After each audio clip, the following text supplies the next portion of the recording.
আসসালামু আলাইকুম। কুরবানি সম্পর্কে কিছু গুরুত্বপূর্ণ মাসালা আজকে বলবো। কুরবানির যেটা আপনাদের জানলে অনেক উপকার হবে ইনশাআল্লাহ। কুরবানি হলো ঈদুল আজহা উপলক্ষে আল্লাহর সন্তুষ্টির জন্য নির্দিষ্ট পশু জবাই করা। এটি হযরত মুহাম্মদ সাল্লাল্লাহু আলাইহি ওয়াসাল্লাম এবং হযরত ইব্রাহিম আলাইহিস সালামের একটি সুন্নাত। দেখেন কুরবানি কার উপরে ওয়াজিব এটা জানা আমাদের খুবই জরুরি। যে মুসলমান প্রাপ্তবয়স্ক, সুস্থ মস্তিষ্ক এবং মুসাফির না অর্থাৎ নিজ এলাকায় আছে তার কাছে যদি ঈদের দিনগুলোতে নেশাব পরিমাণ সম্পদের মাল তার কাছে থাকে তাহলে তার উপরে কুরবানি ওয়াজিব। এখন নেশাব পরিমাণ সম্পদ কতটুকু? যদি কোনো ব্যক্তির কাছে 7.5 ভরি স্বর্ণ অথবা 52.5 ভরি রূপার মূল্য অথবা যদি রূপা অথবা তার সমমূল্যের কোনো সম্পদ তার কাছে থাকে তাহলে তার উপরে কুরবানি করা ওয়াজিব। কিন্তু এর মধ্যে তার ব্যবহৃত বাসা, তার ব্যবহৃত কাপড়, গাড়ি, নিত্য প্রয়োজনীয় জিনিসপত্র এগুলো নিসাবের অন্তর্ভুক্ত না। কুরবানি করার সময় কখন? কুরবানির সময় হচ্ছে 10 জিলহজ ঈদের নামাজের পর থেকে 12 জিলহজ সূর্যাস্ত পর্যন্ত। আর 10 জিলহজ কুরবানি করাটা বেশি উত্তম। কুরবানির পশু কি হতে পারে? কুরবানির পশু হলো উট, গরু, মহিষ, ছাগল, ভেড়া অথবা দুম্বা এবং এগুলোর বয়সের কিছু নির্দিষ্ট ক্যাটাগরি আছে।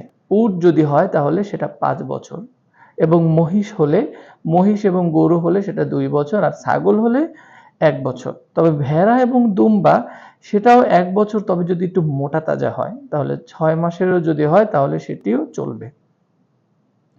কয়জন শরীক থাকতে পারবে একটি কুরবানির পশুতে? এখানে একটু মন্তব্য রয়েছে।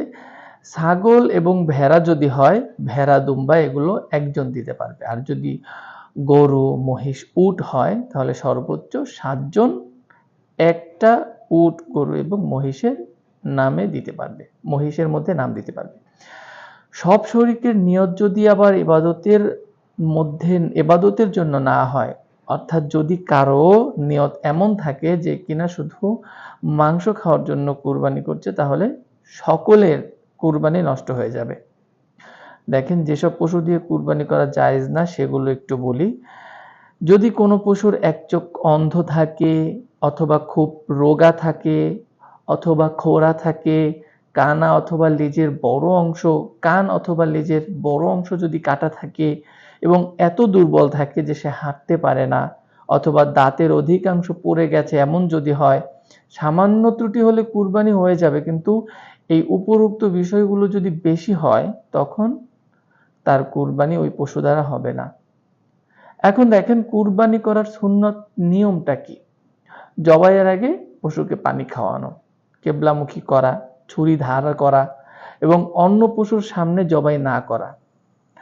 আর কুরবানির আগে দোয়া পড়া, বিসমিল্লাহি আল্লাহু আকবার। এবং আরো একটি দোয়া রয়েছে যেটা মাদ্রাসার স্টুডেন্ট অথবা কোনো উস্তাদ হুজুর তারা যদি জবাই করে তারা ওই দোয়াটা পড়ে। আর আপনারা আম পাবলিক যদি চান জবাই করতে তাহলে সেই দোয়াটা শিখে নেবেন। নির্দিষ্ট বড় একটা দোয়া রয়েছে। এখন দেখেন যদি জবাইকারী নিজ হাতে জবাই করে তাহলে সেটা বেশি উত্তম হবে এবং অন্যকে দিয়ে জবাই করালেও সেটা খারাপ না, ভালো হবে, কিন্তু নিজে করাটা উত্তম।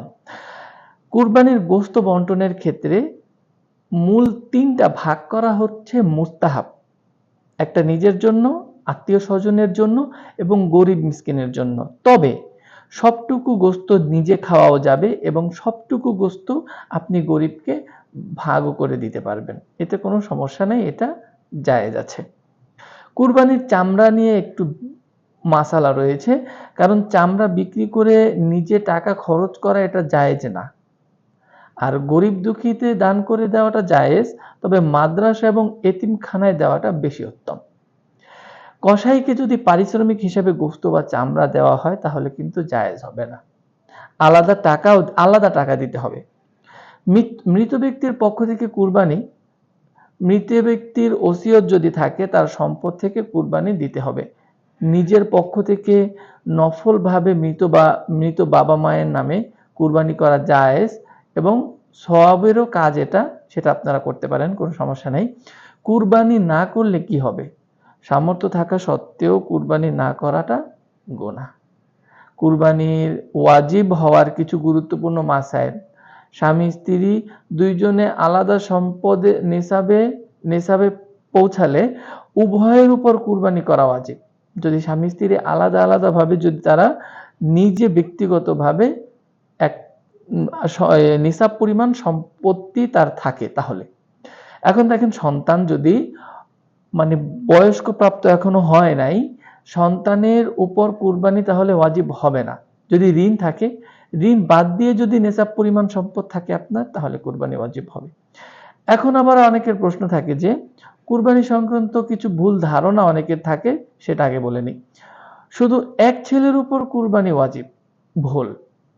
কারণ শুধু এক ছেলের উপর কুরবানি ওয়াজিব হয় না। পরিবারের পক্ষ থেকে এক কুরবানি যথেষ্ট। এটা সবসময় হয় না আর কি।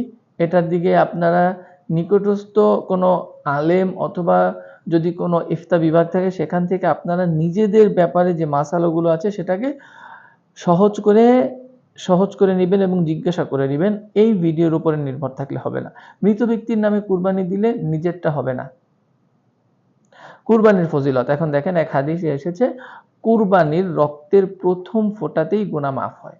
আল্লাহর কাছে কুরবানির আমল অত্যন্ত প্রিয়। কুরবানি দাতার জন্য চুল, নখ, যে ব্যক্তি কুরবানির নিয়ত করেছে তার জন্য 1 জিলহজ থেকে কুরবানি করা পর্যন্ত চুল, নখ না কাটাটা মুস্তাহাব।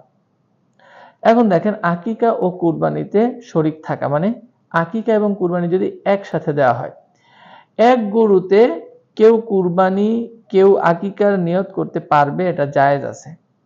16 নাম্বার যদি পড়ি, দেখেন কুরবানির বদলে টাকা দান করতে হবে। টাকা দান করলে কি হবে কিনা? কুরবানি যদি না করে আমরা শুধু টাকা দান করি না, কুরবানি ওয়াজিব হলে পশু জবাই করতে হবে। শুধু টাকা দান করলে ওয়াজিব আদায় হবে না।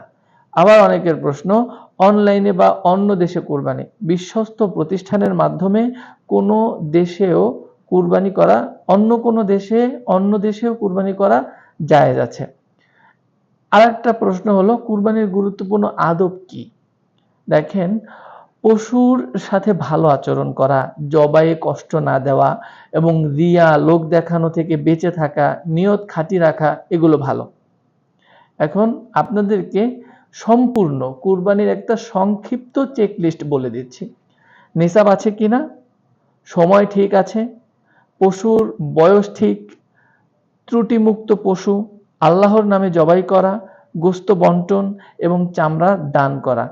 এই ব্যাপারে আপনারা সম্পূর্ণ মোটামুটিভাবে স্যাটিসফাইড হয়েছে।